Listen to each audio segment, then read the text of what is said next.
Welcome to Talking Jets. My name's Ryan, and I'll be your pilot tonight. I am joined alongside my lovely co-pilot, Mr. Dom C. Dom, how you doing tonight? Doing great, Ryan. Yourself, man. Hanging in there, not too shabby. Feeling a little bit more optimistic about our Jets than I think I was otherwise thinking I was gonna feel heading into the offseason. I like what we've done so far. I'm excited to chop Me it too. up with you. Yeah. Boys and girls, as you come on in, hit that like button for us. It goes a long way towards letting other people know this is a show worth watching. If you guys are in, we got two streams going out. We got the vertical stream and we've got the horizontal one. So if you're in the vertical one and you want to click over to the horizontal one, feel free to jump over.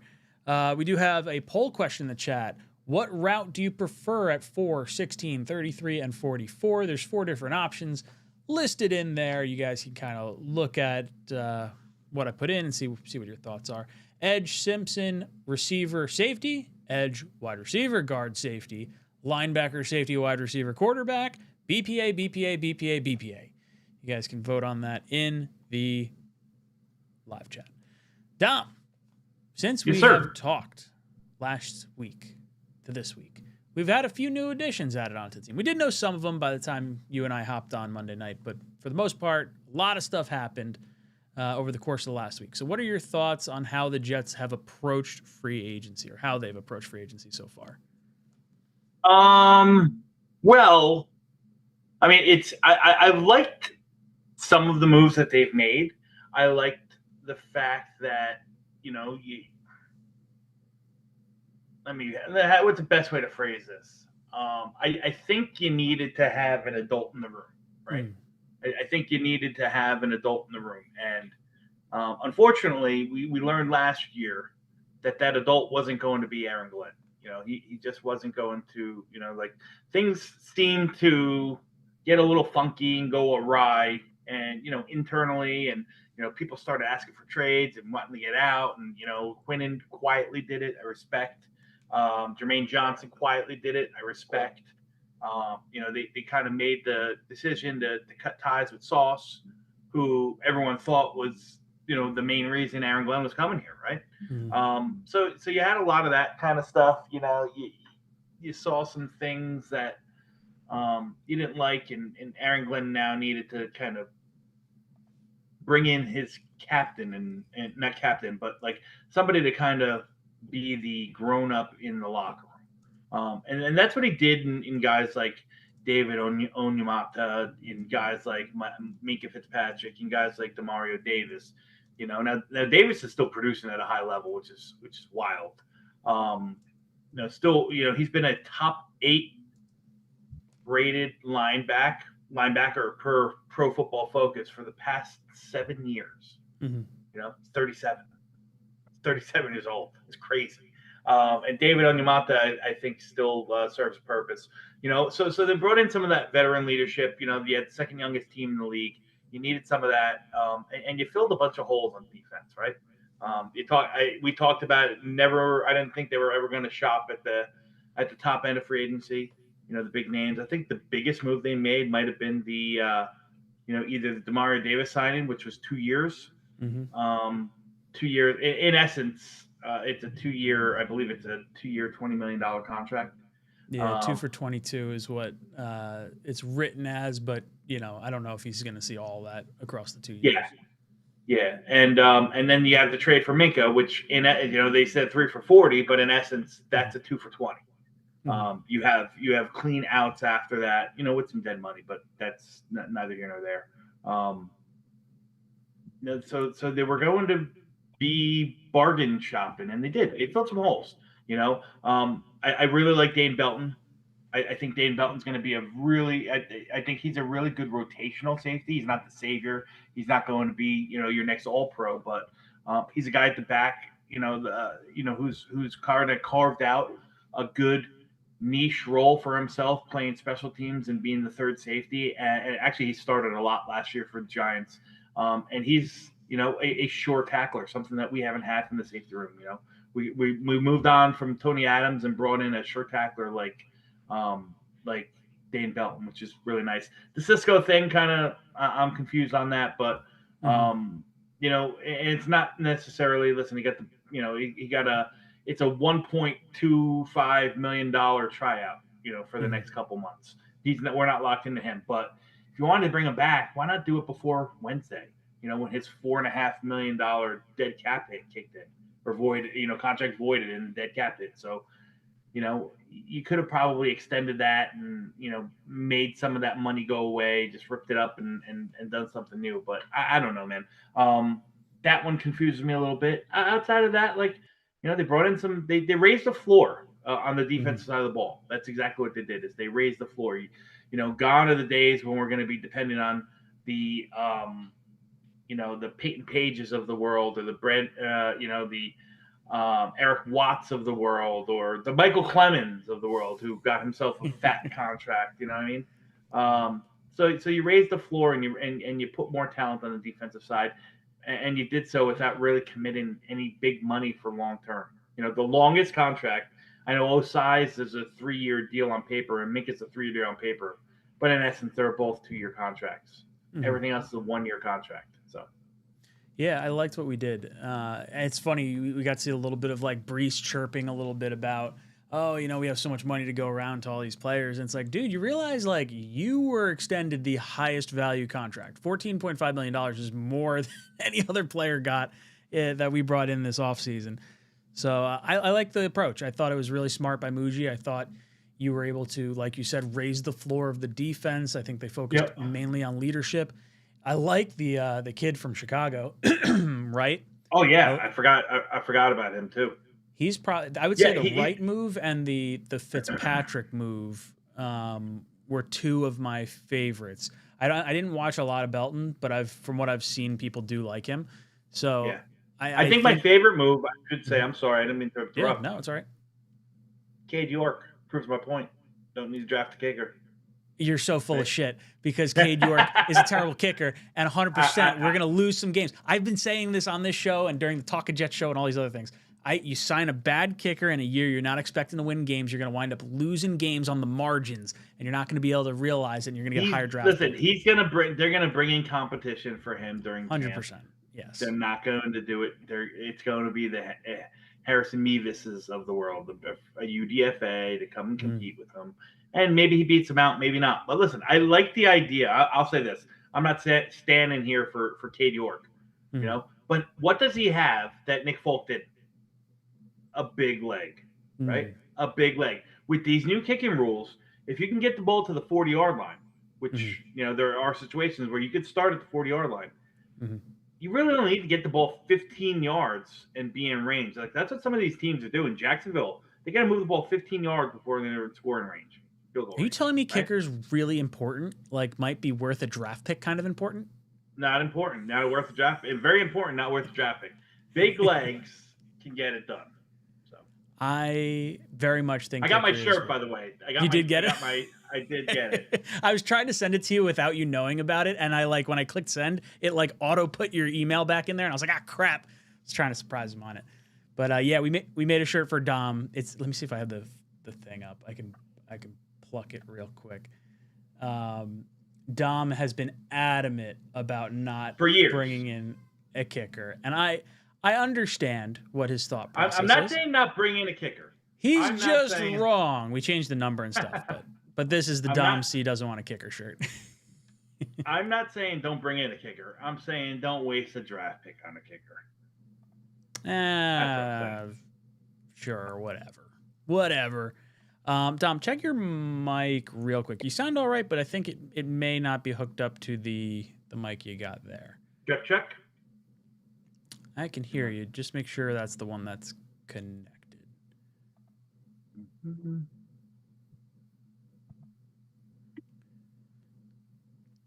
Boys and girls, while Dom does that, if you click down in the description down below, if you want to join us for our Talkin' Jets draft party, first night of the NFL draft, we're going to be down in Hoboken. Myself, O'Leary, and Green Bean watching the entirety of the first round, getting your crowd reactions, getting our reactions. We're going to have $25 get you in the door, get you your first drink, and then you got $5 draft beers, $5 well drinks, $5 house wines, and 50% off apps all night long. We're looking forward to it. It's our favorite stream of the year. We're going live all 3 days, but we'll be in person in Hoboken. just 23 steps from the PATH train if you'd like to come out and join us. It's going to be a lot of fun. A lot of fun out there. Ryan, check. Is that better? I think so. I can't really tell. I think it's good. I think it's probably working. I could hear you loud and clear. What does the chat say? Can you hear me? Chat. Okay. Tank for Ty said before it was definitely the PC mic. I don't know if it necessarily is right now. Just double check this here. I don't know why that would switch off.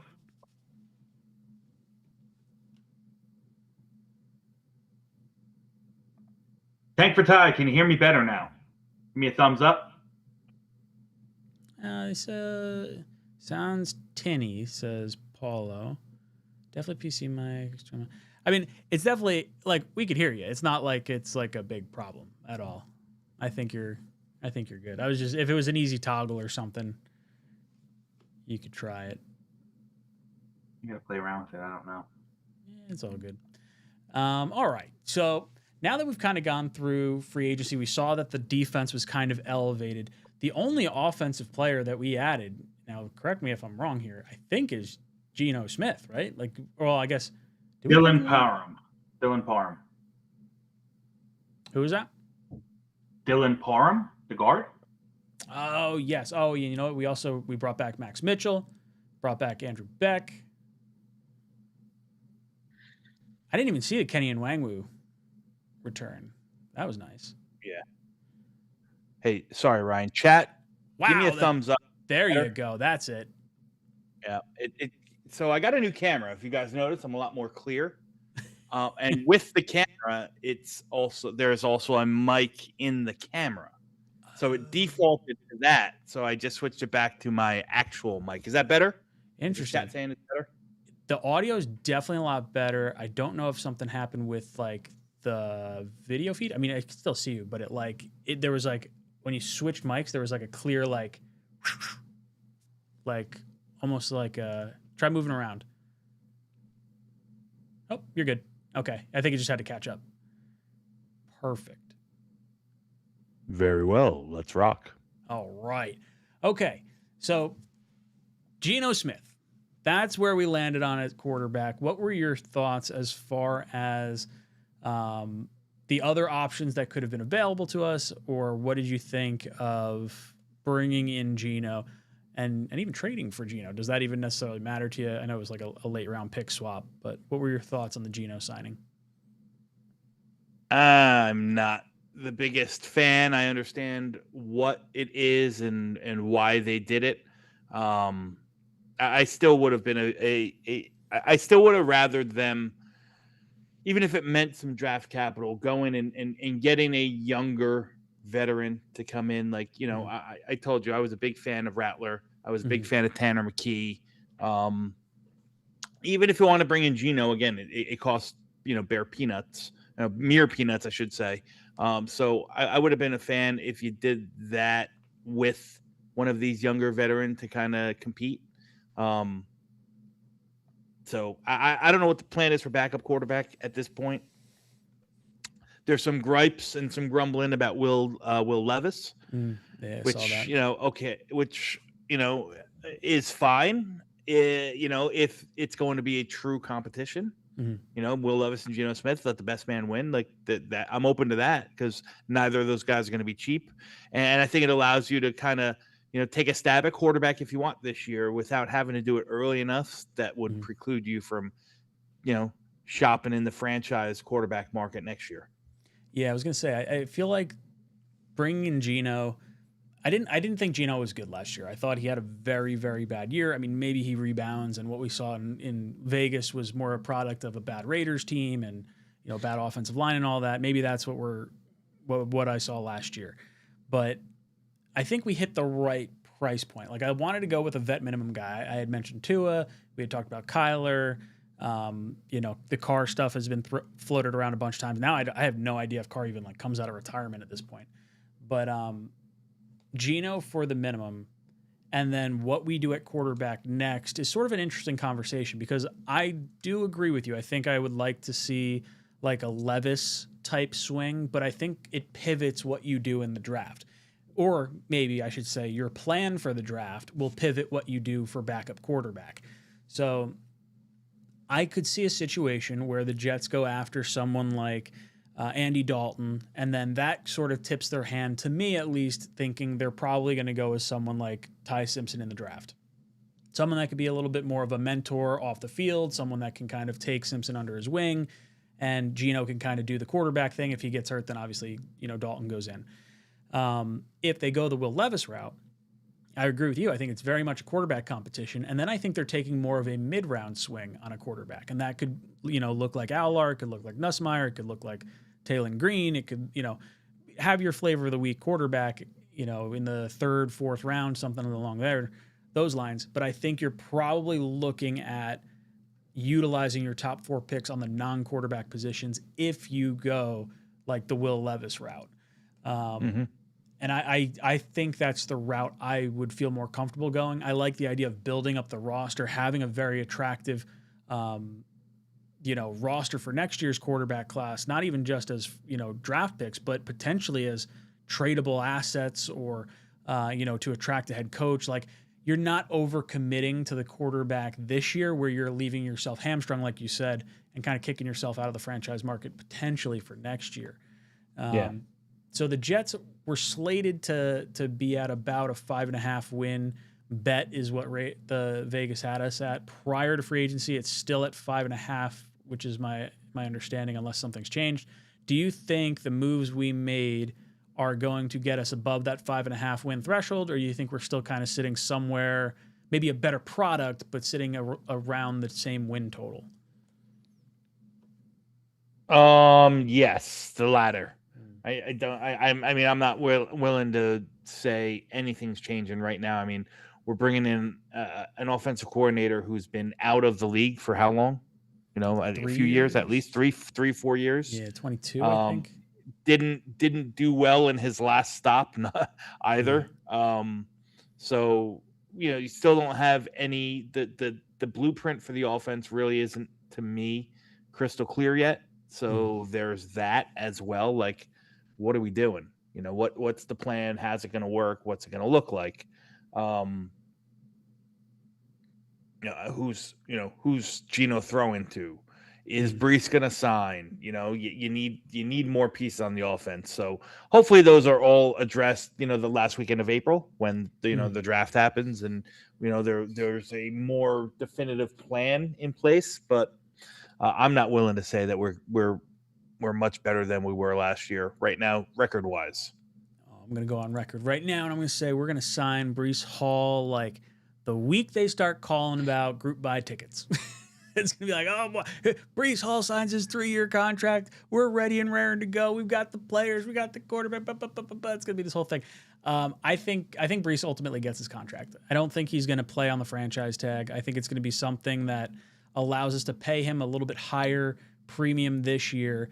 That way, the contract, similar to Sauce, would be an advantageous contract to trade away. And it's almost like if Sauce didn't sign his contract, the Jets are not getting 2 first-round picks. The fact that the Jets had him on that contract got us the value that we got. So I think where Brees last year couldn't net us a 3rd-round pick, if we sign him to a 3-year deal and we've eaten the majority of the cap hit this year, it's going to be very attractive. And I think you can get yourself a 2nd or a 3rd-round pick based on, a much lower contract if traded away. But I agree with you. I think that, the ceiling hasn't necessarily changed. I think the floor has probably shifted a little bit. You might feel a little bit more comfortable. Like, I don't see us losing 3 straight weeks by like 25 points or whatever that number was. You know what? We made another trade. Trade happened today that I forgot we haven't talked about yet. Oh my God, I forgot about that one too. Justin Fields. I gotta give Muji his credit. There's no way I thought there was any way that Fields was going to get traded. I thought for sure this was going to be a June 1st cut. We were just kind of taking the money on the chin. It is what it is. Jets wind up saving like $3 million. So in essence, I read it. The somebody eloquently put it. You got Geno Smith for free. You know, you were paying Justin Fields anyway, $10 million. So now you're paying 7 to Justin Fields and 3 to Geno Smith. It's the same exact thing as if you just had Justin Fields and cut him. Yep. Took the $10 million hit altogether. So that's a great now, way to or you move down a little bit in the set. So you got Geno Smith for free, but you move down 20 spots in round 7. You know, so be it. That is all right with me. And I'll be the first one to say I'm not big on the Geno Smith signing or anything like that, but I think for $3 million or whatever we're paying Geno this year, like we're going to get light years better production than what we got out of Justin Fields last year for $20 million.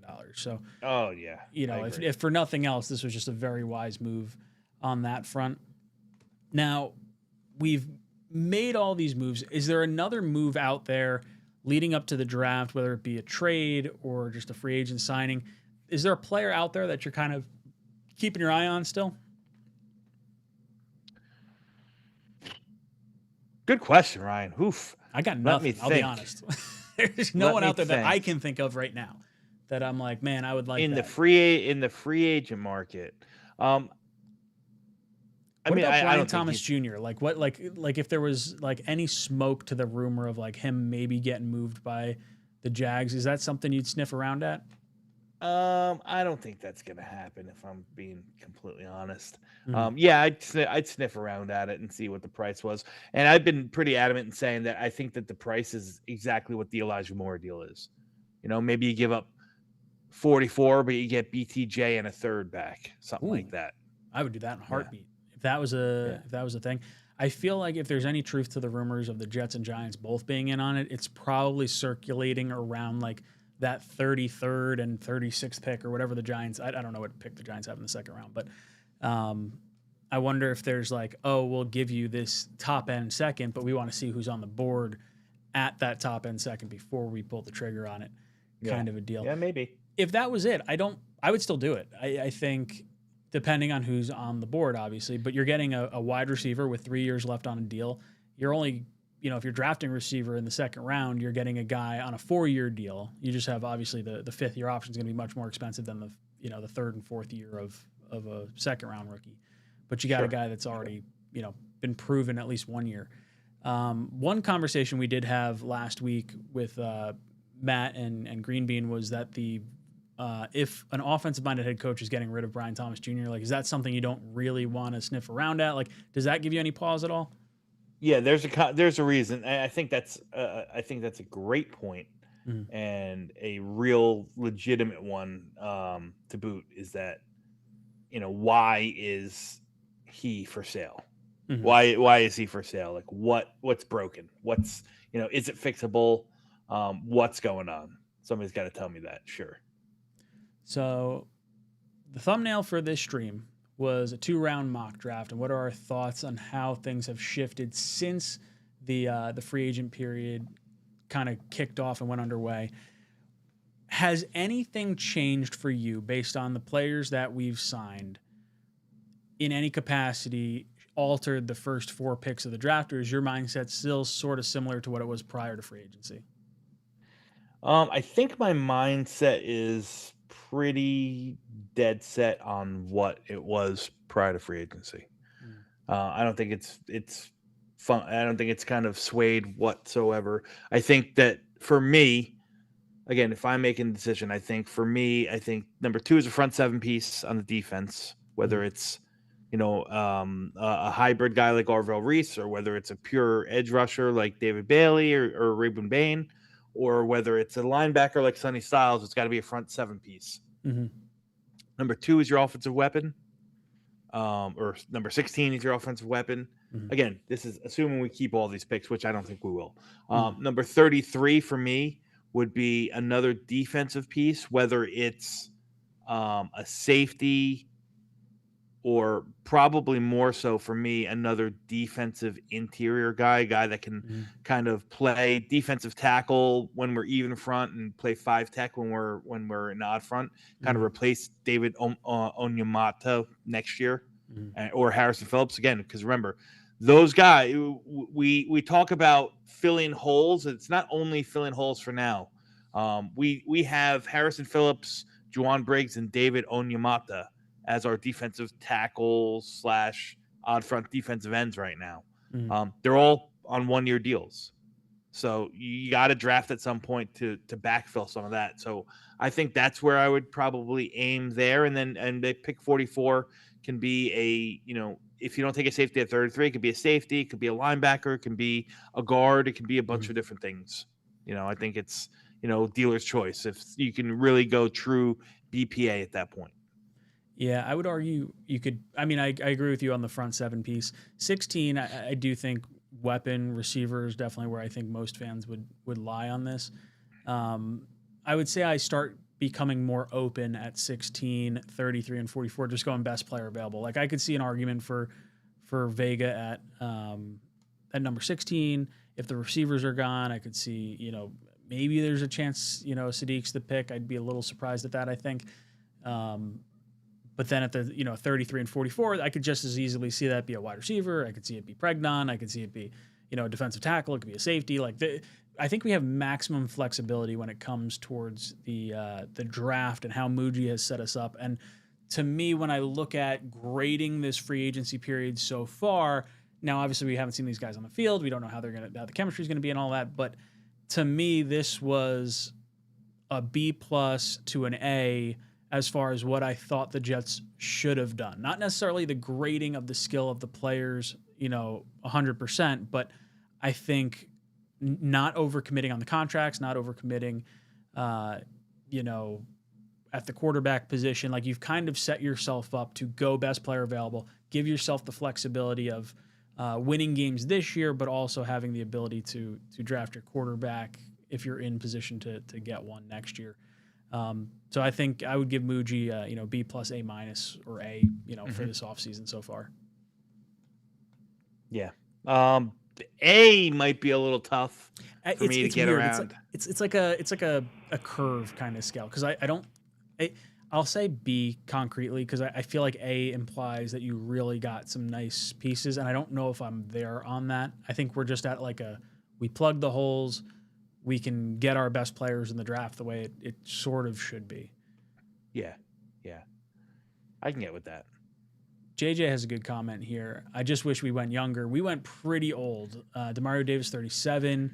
One of the other guys, too, was 30. God, who was it? 35, was it? Onyemata's 35, yeah. Yeah. Like that I don't love.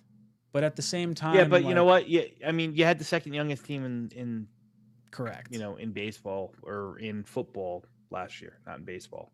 They were not the youngest in baseball. They were the second youngest in football. So, yeah, no, I think that was probably the correct decision. You have to be able to get some veteran leadership in here. I think there's only so much you could do with a young team. They're not going to know everything right off the bat. So, get the young guys in here. I'm all on board for.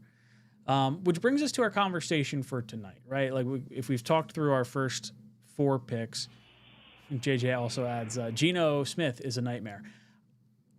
I'm not overly optimistic about Geno. I will say that much. But for where I thought we were going to be, I'm all right with it.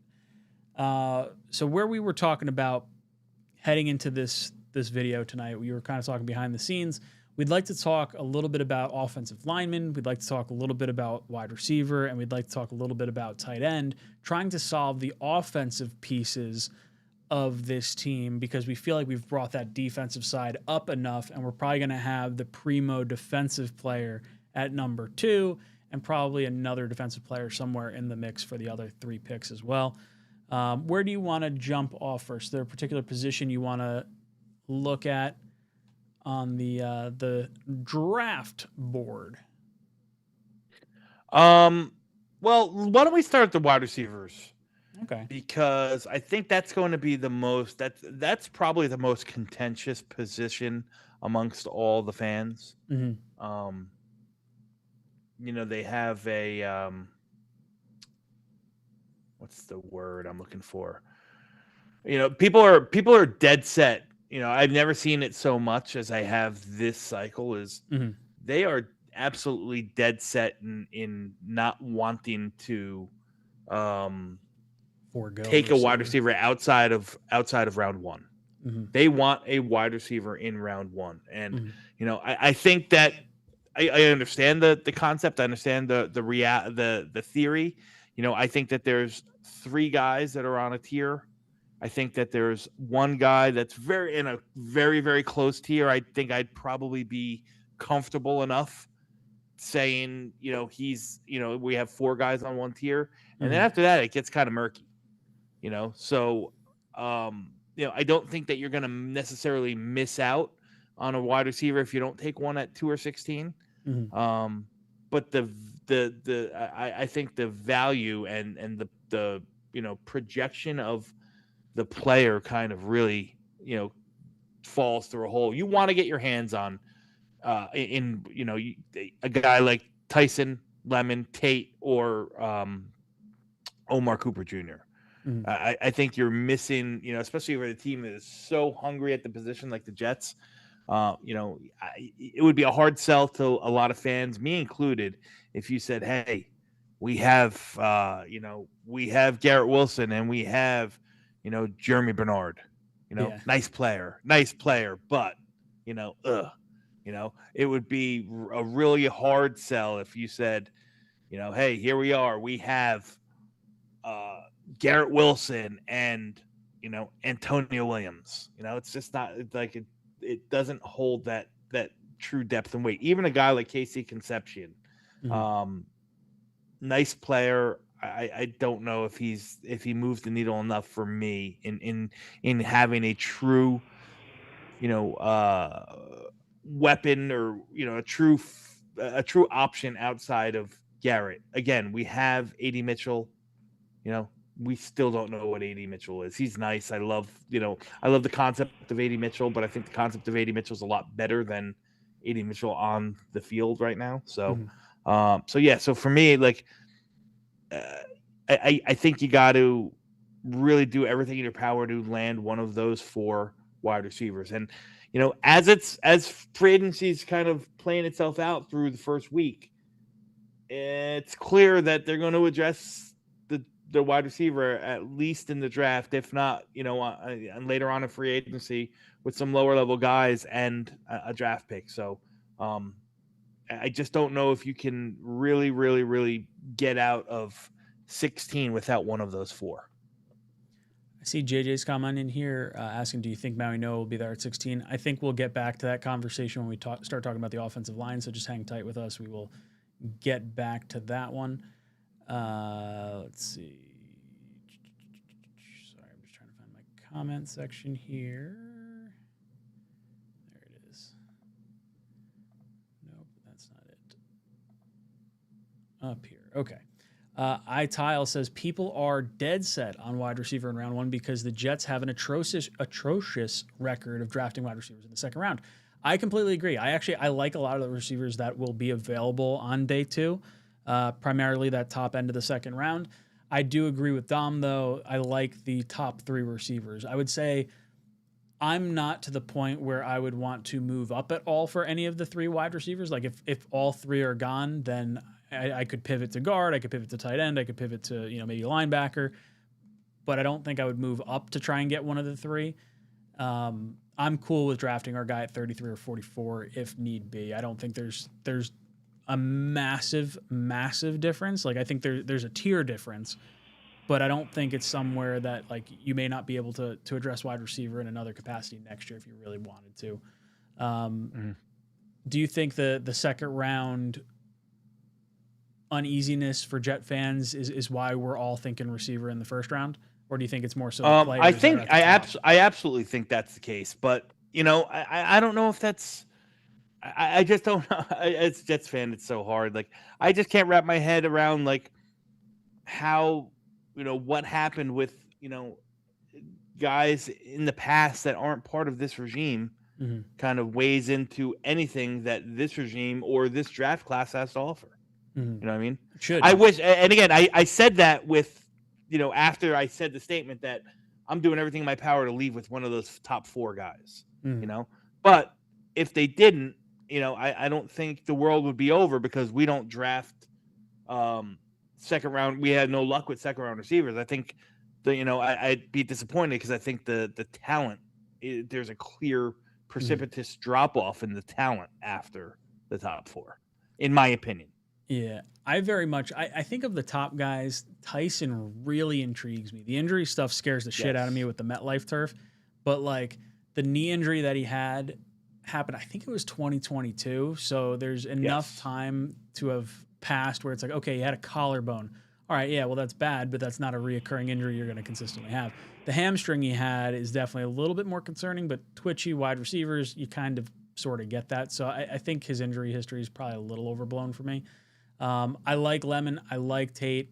As we scroll down, Cooper Jr. would be a lot of fun. I think Boston fits the size profile of receiver that I'd really like to see the Jets get. Someone that's a larger framed, go up and get it kind of receiver. Like when you're doing your calculation as far as wide receiver goes, does the height matter to you at all, or is it just separation? Like, what do you like about a receiver coming into this team? So, and that's a fair question, because I do, obviously, I do a lot of film work and evals on all the prospects, and I have a tendency to, the guys that can create separation are always guys that seem to catch my eye more. For instance, we talked about A.D. Mitchell. Like, I loved A.D. Mitchell coming out of his class. You know what I mean? I absolutely adored A.D. Mitchell coming out of his class. And, there's a lot of people that are high on Keon Coleman, coming out of the same class. Not I. Like, that skill set. I love the big athletic guy, but if you can't create separation in college, you're damn well not going to create it, well at the next level. So for me, that's the first thing I'm looking at. Second thing I'm looking at is, where are they playing? Right. And again, it's not necessarily like, I'm not going to critique somebody better. Their film is going to really do the talking. But what I like in the receivers are guys that can separate and can do it from all over the field. Right. Garrett Wilson's a perfect example. You could play Garrett Wilson at X on the boundary, on the short side boundary. You can play him on the field side and as the Z or as the flanker. You can play him. You can put him in motion. He's agile enough and shifty, and has that lateral quickness that he can handle the slot as well. I love how he sets up his. I love how he sets up his routes. Like, to me, if he was a little bit bigger, I think he'd be the ideal wide receiver. I mean, guys like that, guys like Justin Jefferson, excuse me. Those are the types of receivers that I like. The guys that I don't like are the Keon Colemans and the Drake Londons and, Mike Evans. And I'm not saying Mike Evans is bad. Mike Evans is going to be a gold jacket Hall of Famer, but like that type of receiver is just not the ones that really, that are big, that are strong, that are physical at the catch point, and that, Mike Evans, case can blow the top off of the defense and just burn you deep like that. Like, those aren't the type of guys that my eyes get attracted to. So in this class, I love Jordan Tyson for that reason. You know what I mean? I love, I think Jeremy Bernard is that type of receiver. I think Skylar Bell from UConn is phenomenal guy. Now, he's a little bit smaller, so he might be slot specific, but I think he can handle at least the slot and the Z or the flanker, the wide side, where he might have to create, you might have to put him in motion or something like that to help, him get off of press coverage. He just might not be physical enough to handle that or quick enough to handle that. But man, you talk about a guy with good hands and phenomenal separation and route running skills. Skylar Bell's a guy that just, oozes that. You talk about, even guys like, Cyrus Allen from Cincinnati, who's more of a day 3 guy, but really, really good route runner. I mean, up and down the roster of these draft picks, there's all sorts of those types that I think I would like to really compliment Garrett Wilson. I have A.D. Mitchell. And A.D. Mitchell for me is fine as my boundary X guy. Take the top off the defense, be more your possession guy. And then I'd like to get something who can be a true complement, a Z slot/Z, complement to Garrett Wilson, so you can move those guys around like chess and play chess with them. Yeah, when I look at the receiver room, I think, or when I look at the receiver board, I really sort of limit my view as like the 44th pick and lower, like and higher in the draft. Like you're looking, pick 16, 33, 44. I don't really find myself thinking that we're going to double dip at wide receiver. It's not necessarily that we can't do it, because maybe you get a big tall guy on day 3 that you just like for those red zone sort of situations. But getting that alpha number 2 is probably where most people kind of land on this. Do you see them double dipping at receiver at any point, or is it kind of that top end guy and then they'll just sort of round out, other positions with depth for day 3? Well, I mean, the question is where, how many picks do they have now, Ryan, after, is it 10? All said and done? Let me see. See what the updated one is. I think it's 10 as well. But, yeah, 10 sounds right.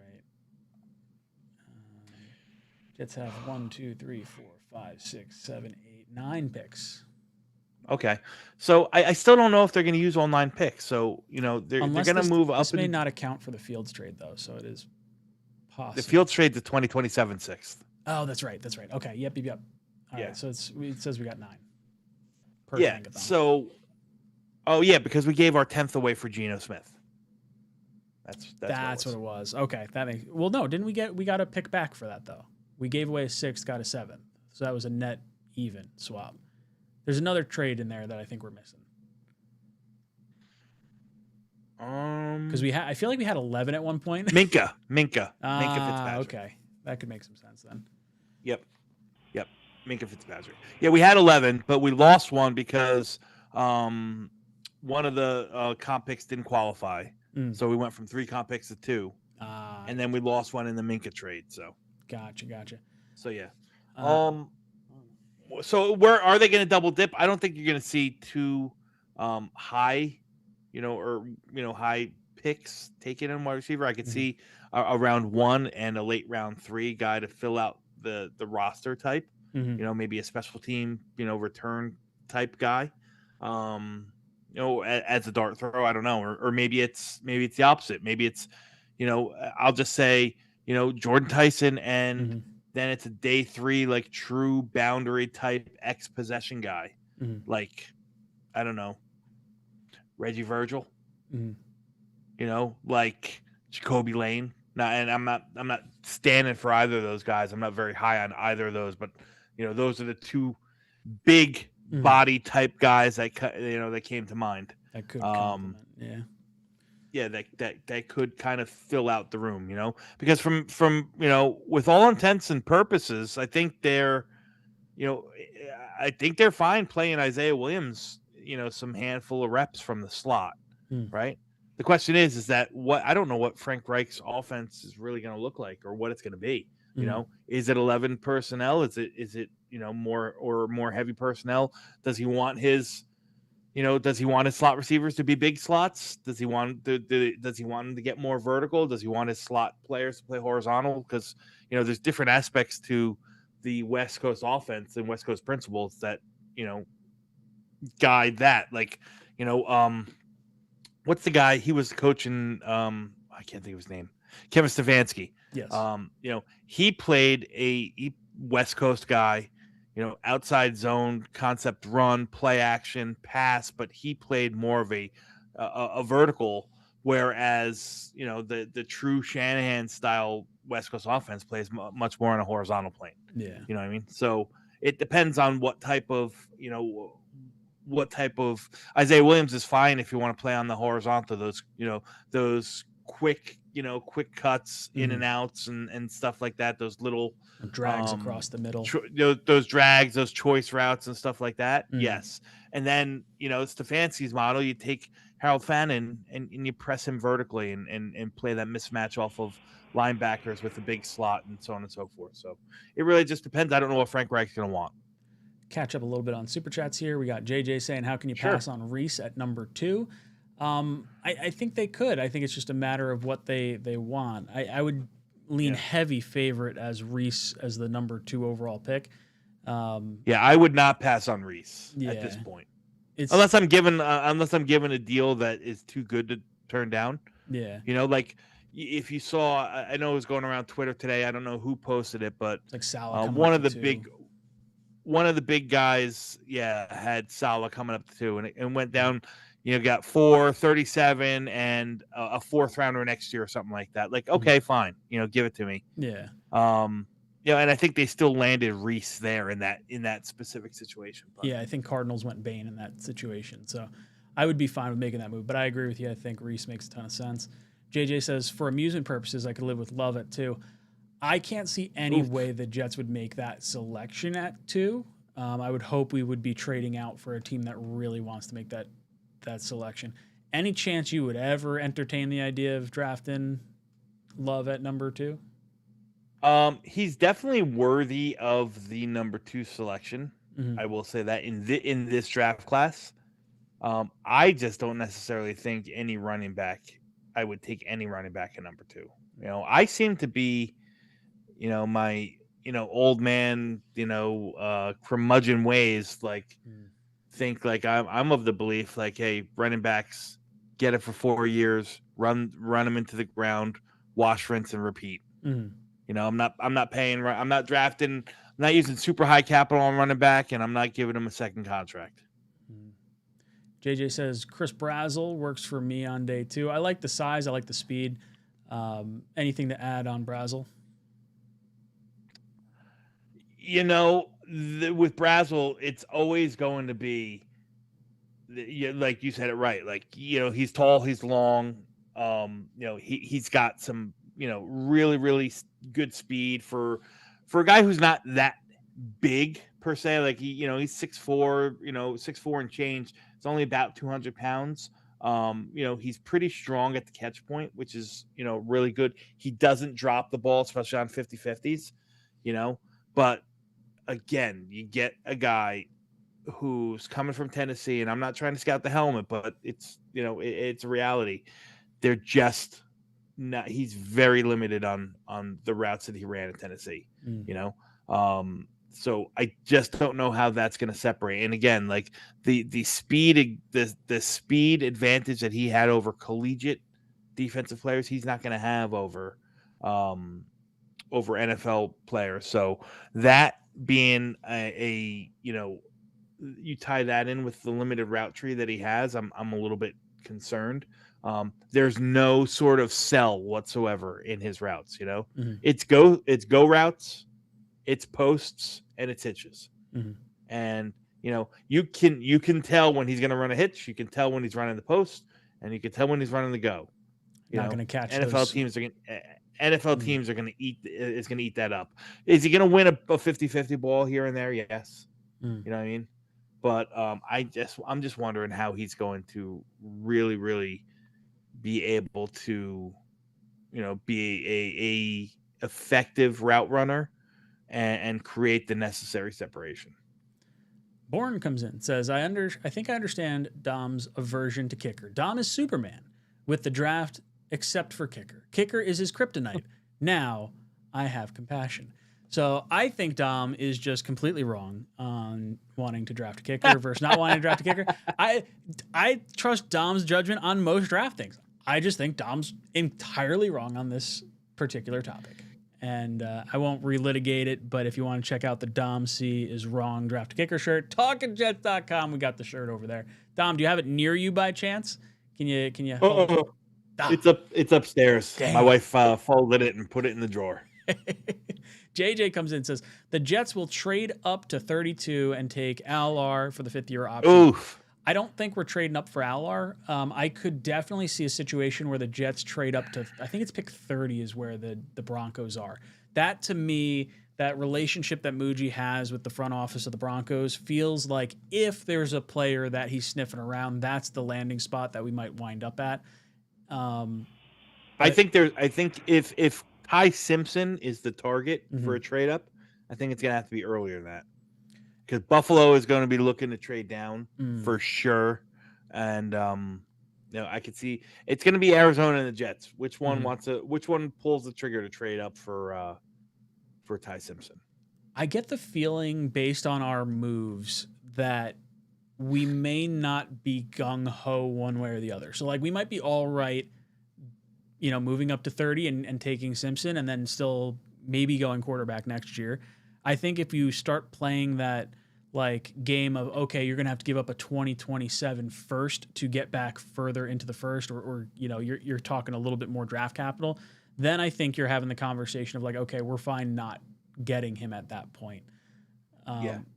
That's the vibe, at least. We heard a rumor today that Woody has anointed Muji as like the main shot caller, and Glenn's taking a little bit more of a backseat role.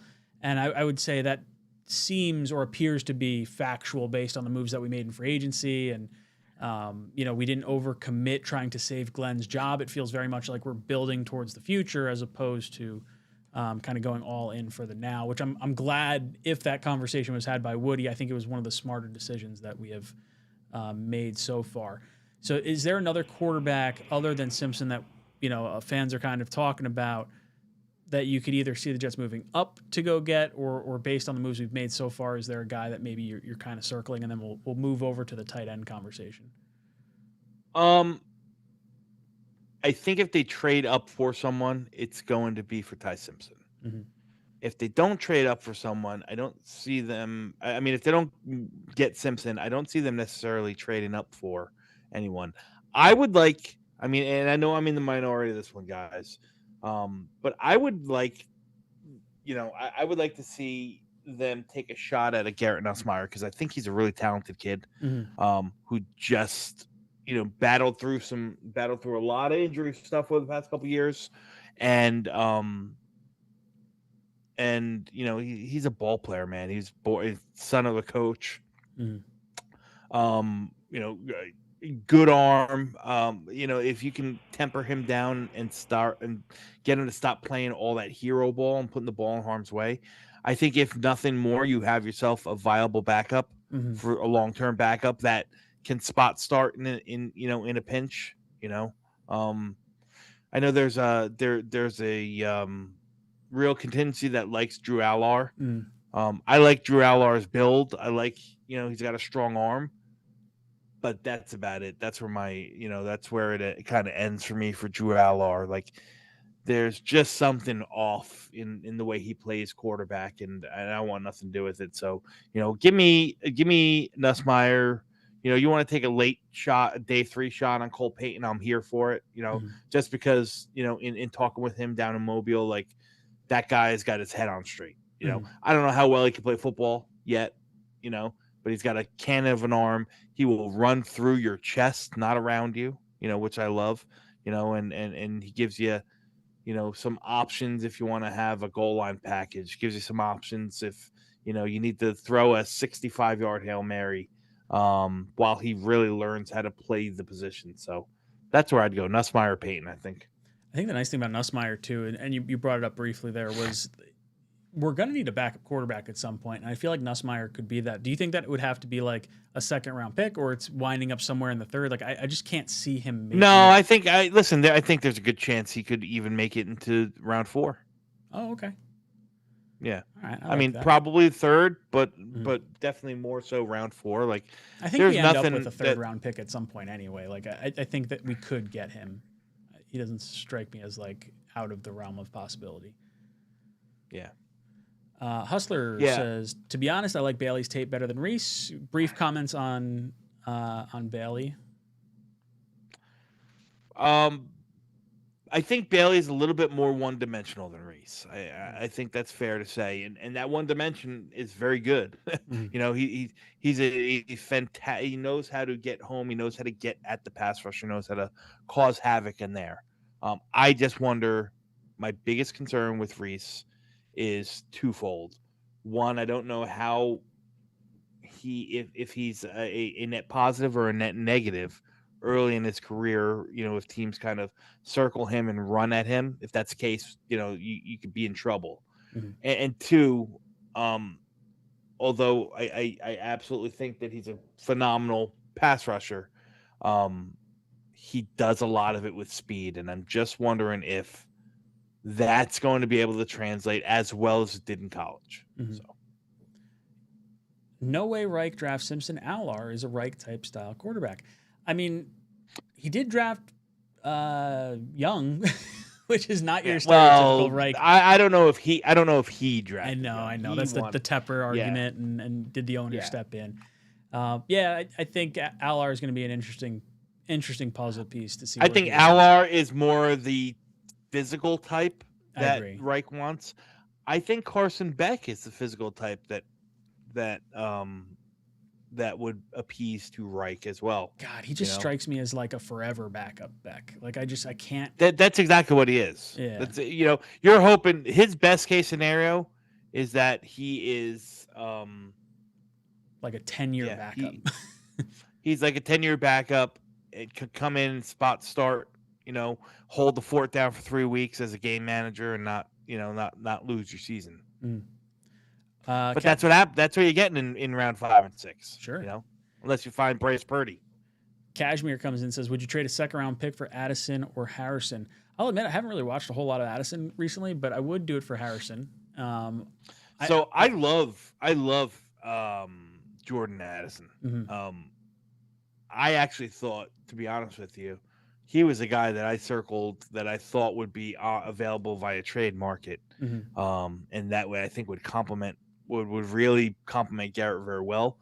Problem with Jordan Addison is he's got off the field issues. Like, he just might not be long for the league. Mm.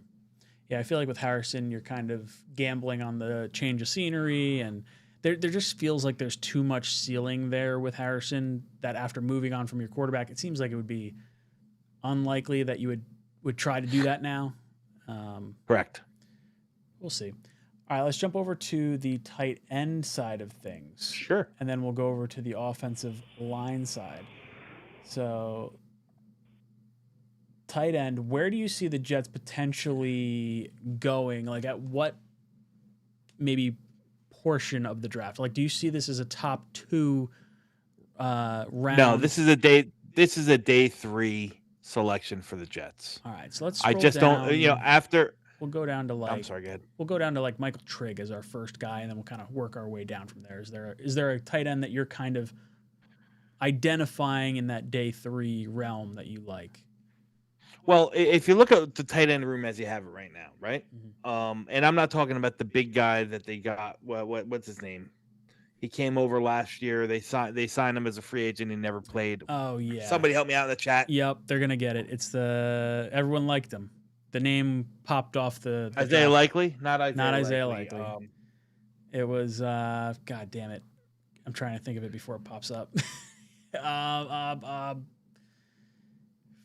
damn it. I'm not gonna. He played for Reich for fucking A. It was. Come on, Chad, help us out here. Not Stone Smart. Jelani Woods. Thank you. There it is. Thank you, Kev. Kev Chada. Yeah. So I don't know if he's really long for the for our room or whatnot, but I'm talking about Mason Taylor and I'm talking about Jeremy Ruckert. Mm-hmm. Jeremy Ruckert's here for another year. You paid him $5 million. So you think he's got some sort of value. I just don't know where that value is. Mm-hmm. To me, it's probably definitely as more of your blocking, your move tight end, the guy you put in motion and kick out on the defensive ends or line up, in big formations and, kind of help on the defensive ends. And they got Mason Taylor, who's, definitely more of an inline tight end as well, and is a very good receiver, but limited on the what he does with the ball in his hands afterwards. So you started there at Michael Trigg. Now taking the player himself out of the equation, I think that type of tight end is exactly the guy I would target. And when I say that type, he's a bigger, he's got a bigger frame, but he can move, man. He can do the things in the pass game that Mason Taylor hasn't done yet, right? Mason Taylor is a guy that's going to work from the line of scrimmage out to about 9-10 yards. Trigg is the guy that's going to get the ball in his hand. He's going to force missed tackles. He's going to, be able to outrun guys up the seam and create separation. He's going to be the guy who, runs a much more varied and detailed route tree, who does a little bit more from the slot. So a guy like Trigg is perfect. I mean, he led the nation in missed tackles last year 17 from all the tight ends. Yeah, 17 from all the tight ends. Third. So I only 2 guys in the country better than him, according to PFF. Yeah, I said, yeah, I thought it was. I thought he was. Class. Anyhow, then maybe that's it. Then maybe it's top of the draft class. So he's just like, that's the type of guy that I want, who is and Trigg himself is a really, really experienced guy. He's been around the block. He's 24 years old. Ton of starts, 3 different colleges.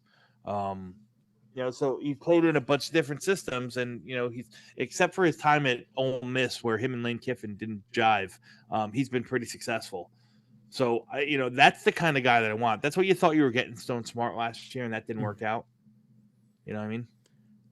Justin Jolie's another guy very similar to that mold, where he's more big slot than he is interior or F tight end, if you will. It's a guy that ran almost 50% of his plays from the slot. He's got special team experience. He's an end zone. He's a red zone threat at 6'4". I like Justin Jolie a whole heck of a lot. He's my second rated tight end in the entire class. So I'm a lot higher on him than 125. That's for sure. So like if you're going into round 4, you're kind of maybe circling that position. Yeah, I don't think Jolie reaches 4. I think there's a chance Trigg will. Mm-hmm. So Trigg is a guy that I like in that area. Oscar Delp from Georgia is another seam threat that is a guy that I like in that area. Who's kind of a little bit like that skill set. Tanner Koziel, I'm a little bit lower on him, but I think he's got that skill set that also would complement very well. He's a big guy. He's I think he's pushing 6'7", 6'8". Yeah, I think 6'7" is what I've seen him at. Yeah, but he moves like a guy who's not 6'7", 250. He can get up the seam, and he's just naturally like the catch radius and the contested catch stuff is just ridiculous. He's going to be a double-digit touchdown scorer just for his red zone prowess. So I would rather go Tanner Koziel. How do you pronounce it? Koziel. Like if I'm kind of like thinking critically here, I like the idea of going with, the 6 foot to 6'2" wide receiver in the first round called Tyson at 16, and then going Koziel at later on in the draft with the big body. Like I don't necessarily need a wide receiver to be 6'5". If I get a 6'7" tight end that has 20 contested catches, I think is what he had listed. Yeah, first in the country with tight ends with at least 25 targets. Yeah, and he had a contested catch rate pushing 75%. That's nuts. So 3 out of every 4 contested catch rate he makes. Not going to be the athlete that a guy like Michael Trigg is. Not going to have nearly the wiggle that Michael Trigg has. But you talk about production. 3 years as a starter. That's nice. Yeah, at least 3. Yeah, and he did it. He was all MAC. I think he played somewhere before Houston. I think it was, I don't know if it was Ball State or if it was Miami of Ohio. One of the two. And before the season, he was a top 100 player. Yeah, he still doesn't drop the ball. I think for a career, he's at like 4%, man. 2.6 last year. So yeah, I'd have to see what his full. Yeah, he's lean. And he's slim. I think he can take more. I think he can put on more mass, put on more muscle. The problem is he's 6'7.5". So in line, he's just not gonna win a lot because he's gonna have like tall tackle problems. You know what I mean? Where he's just gonna lose the leverage. He's just gonna lose the leverage. Too gangly. So he's got to do his work. I probably wouldn't put a ton more mass on him. I would probably try to get him a little bit more agile and really take advantage of those mismatches in size and then add speed to it. And a guy like that, like a small nickel corner or something like that, or like absolutely, or a linebacker. Linebacker, yep, same thing. Get a 6 foot guy, 6'1" guy. Any other so tight ends in the well, we talked about I talked about Oscar Delp a little bit. I mean they have him very low. I happen to be a little bit higher on Oscar Delp. I have like a late 4th round grade, early 5th round grade on him. He's a guy who just he looks like Tarzan, plays like Jane. I think that's the perfect way to explain it. We've talked about that type of player where he's got everything that you want. He just hasn't been able, for whatever reason, hasn't been able to put it together. Like, he is a phenomenal athlete. He runs routes smooth. He breaks off the stem on the routes like a wide receiver. He's a gritty, really good effort blocker for a guy who's not, super huge, but he just doesn't. Reminds me a lot like Drew like a lot like Drew Allar. Like, the expectations were always so good because it was so evident of the skills, that he had, but he just never produced. Now you could say it's because he sat behind Brock Bowers and and they run the ball. They want to run the ball more in Georgia and it's that. And the Brock Bowers wasn't there this year, and the running game sucked. And he put up a stinker, 260 yards total, 1 touchdown this year. Just never really became the force that I thought. And then you're talking like super late guys, man.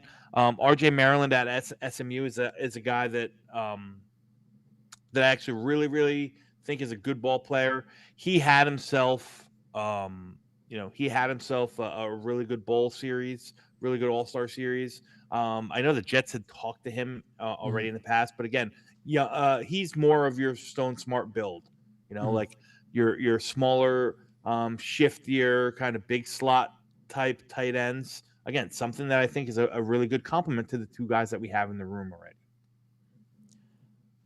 Let's jump over any other tight ends you want to hit on before we jump over to the offensive linemen. I mean, there's tons of them, but like I said, I think I've talked about the type that I like. Eli Stowers is the prototypical type of that, of that tight end, but I think he's going to be gone too early for the Jets. So offensive line, I feel like we kind of go any number of directions here. We did sign the guard from the Raiders, which you're hoping you kind of get a little bit more of a bounce back year for him. Maybe it was the lack of surrounding pieces with him, and it's not just solely his skill level that was a detriment. Now that we've brought him in, I want to say, was it $10 million a year-ish, $11 million maybe? $7 million. Okay. So less than Simpson. So we basically got, and like stats-wise and like penalty-wise, it feels like the 2 players were somewhat comparable. So if let's say you had brought Simpson back on a 2-year contract, I think you're still looking to bring in a guard, but I don't know if it's necessarily forcing you to go as high. I think it's more of like you get stuck and you want to draft the best player available and it happens to be a guard. Cool.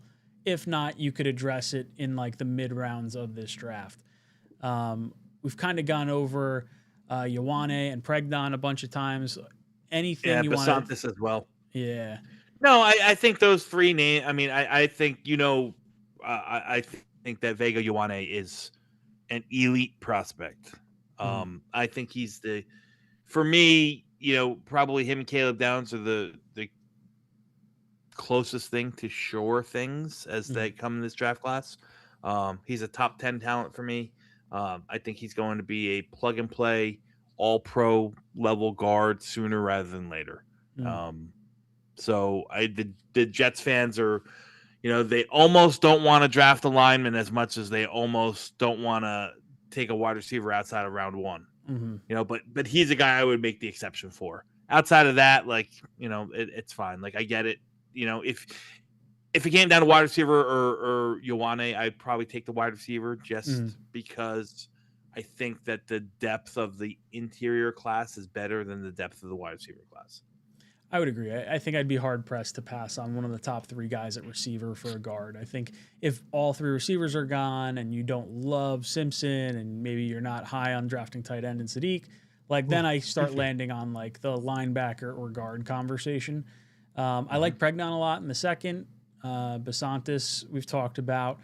Let's move towards like the 4th round. Let's say we're, I guess we could always end up with a 3rd round pick, but let's say we're looking more in like the day 3 realm of things. Is there a particular player that sort of stands out to you? I have guard and center both highlighted on this currently. Yeah. So for my board, when I talk about starting to get into the 4th round, guys that I have 4th round or later grades on, Jake Slaughter, the center from Florida, I think is a phenomenal, really all around, lunch pail kind of guy. He's a center, true and true. I think he can handle himself. I think he handles himself ridiculously good in pass pro. I think he could be a really, really good outside zone or in, IZ type, center, blocking in movement and in space. I think he's just a little light in the pants, which I think hurts him. I think he needs to gain some weight and some more, functional, some more that'll help, kind of his anchor against the pass. It'll help him be more of a people mover, against the run as well, more of a drive blocker than he is more of an get out and on the arc and use leverage. But he's a guy I think that could start in the league for a while. Logan Jones, almost the same exact thing. I think Logan Jones might be technically more sound than Jake Slaughter is. I know Logan Jones has a lot more starts. He's a little bit smaller. He's got a little bit shorter arms. They both need to gain some weight and put on some more mass for some functional strength.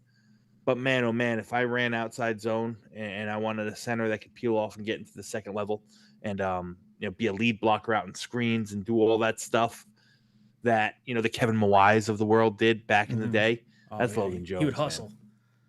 Yeah, that's Logan Jones, and so those 2 guys have pure 4th round grades for me. There's actually a couple other guys that I think are going to be centers that have that are in that range. Trey Zune from Texas A&M is probably lower on this. I don't know where. My guess is going to be lower. Parker Brailsford, who's a pure center from Alabama. Again, lighter guy, 6'2", 290 pounds. But 3-year starter. 3-year starter at Alabama in that outside zone scheme. Really, really heady, smart, high IQ player. Just don't know if he has the body to come in and might need a year or so to get there and get bigger and get stronger. So right there, those are 4 guys center position I think can that are ready to go. Bryce Foster might be another one. He's a little bit bigger. He's 6'5", he's 310 pounds. He can probably play. He's a little bit more of a drive blocker, more of a people mover. Again, one of those guys who's just like, country boy strong, just like really moved hay bales really strong. moved hay bales with the flick of a wrist. Really good anchor versus the pass. Just can displace defensive linemen. These are all day 3 guys, man. I think these are all guys that can come and play. It just depends on what type of center you're looking for. Now, if Josh Myers is going to get the gig, but if he's going to win the gig, my guess is that they're going to look for someone who's a little bit more mobile. So that'd probably take Bryce Foster or the types of like Pat Coogan from Indiana, who's I know a big favorite, everyone. They're more, gap scheme kind of guys than they are at OZ or IZ. So So yeah, Coogan's got that guard flexibility. That's where too. we're at with those interior linemen. Yeah, I like the mid to late round swing on the does. offensive Yes. lineman. We've talked about this before. We've spent so many high picks on the offensive line. It'd be nice to get one or two guys that were just, day 3 picks. It could be a 4th round guy, it could be a 6th round guy, whatever. Just so we're not pumping first round pick, 2nd round pick, 1st round pick, like onto this offensive line constantly. Kind of spread out our assets, really build up the rest of the team here. And I love the names that you kind of rattled off there. I hadn't really watched much of Coogan. Well, I shouldn't say I haven't watched much of Coogan. I watched a lot of Mendoza, but I had kind of penciled in Logan Jones and Foster as 2 guys, or sorry, not Foster, Slaughter, that I think would be interesting at that point in the draft, as well as the Pregnon Vega kind of conversation that we had a little bit earlier on in there. Yeah. JJ. Now, there's another guy that I think will go a little bit earlier. Yeah. Oh, I'm sorry. Go ahead. I was just going to throw JJ in here real quick. JJ says, I like Royer a lot. Go ahead. Which one's Royer? I have no idea which. He is I believe he's talking Joe Royer, the Cincinnati. Who's a nice player too. I mean, he's probably a little too much like Jarrett for mine. I don't know if the fit is there. Mm-hmm. Trying to switch over to my other panel. I don't know if I'll get it. Will it pop up? And it's not going to show it for some reason. No idea why not. I had it pulled up. You said there was another player that you were kind of thinking could be around. What were you? Brian Parker II. He's a offensive lineman out of Duke. But followed a lot in the Graham Barton mold. Like, was left tackle. Was played all over the line for Duke. Settled in at left tackle last year, but he's probably going to be much more of an interior guy at the next level. I think he could be a center. I think he could follow Graham Barton's lead and really be a kind of an any scheme guard or center. I think this is the realm that the late 3rd, early 4th, maybe even mid 4th. I think you can snag a guy like Brian Parker. Kind of a limited athlete, but not very bad at anything. Just like a solid B student, if you will. It's all right. I can take that. It's on a roll, right? 85 and above. At least that's what it was in New York. We've hit the like little almost hour and 20-minute mark. So I just want to go back, recap our poll question that I just screwed up this morning. I put picks 4, 16, 33, and 44. We had pick 2. But 50% of our chat wants to see edge, wide receiver, guard, safety as like the 4 positions we hit in a row. Next was best player available across all 4 picks, which is, I think, where you and I ultimately land. We just think edge and receiver are probably going to end up being the 2 towards the top there. Then, rounding out with 12 and 8% would be the Simpson pick. Anything that we either did or didn't go over that you wanted to touch base on again towards the end of the show here? No. I think we touched on everything I wanted to talk about in the offensive side. I'll say this that we didn't touch on. It wouldn't surprise me if the Jets leave the running back room exactly as is, especially if Breece signs an extension. I think you can go into next year with your top 3 guys being your top 3 guys and Kene Nwangwu being running back 4. I think it's just one area that they don't have to address in the draft this year. Yeah, and if you're going quarterback next year in 27, you could draft your running back at any point in next year's draft. You could burn a first on them if you really wanted to, if there was someone that you really fell in love with. Or maybe you have Breece locked in for long term and it's kind of more of a non-issue at that point in time. Well, boys and girls, it's been a lot of fun hanging out with you tonight. I'll be back tomorrow, 8 o'clock to 10 o'clock with O'Leary and Greenbean talking some Jets. Dom, what you got going on? You know what? I have nothing on the immediate agenda. I'll be doing some stuff with Buffalo Jet fan and Dylan Terman talking Jets specific draft this week over the next weekend. I think on Thursday you can catch me. I think I'm doing a spot on Nick Shine's show. I don't know what time. I was with Nick last Shine night. show. Oh, were you? Yeah, we were talking a little ball last night. Yeah. So outside of that, man, I'm just grinding, dude. I'm I got if you like written content, and if you like written draft content, I'm putting up a top 50 evals for the guys that I think are the top 50 best fits for the Jets over at Jets X Factor. And my next one will actually be posted tomorrow, so you can see it there. You guys know Dom from here. Definitely check him out on Twitter. Check him out over on Jets X Factor. He is our Jets draft guru. He knows what the Jets are looking for, and he knows how to grade the players to kind of fit them into our little needs and wants and hopes and dreams. But boys and girls, it's been a lot of fun hanging out with you. We'll be back here next week talking Jets at 9 o'clock. This is Jets Talk. Sign off. JETS.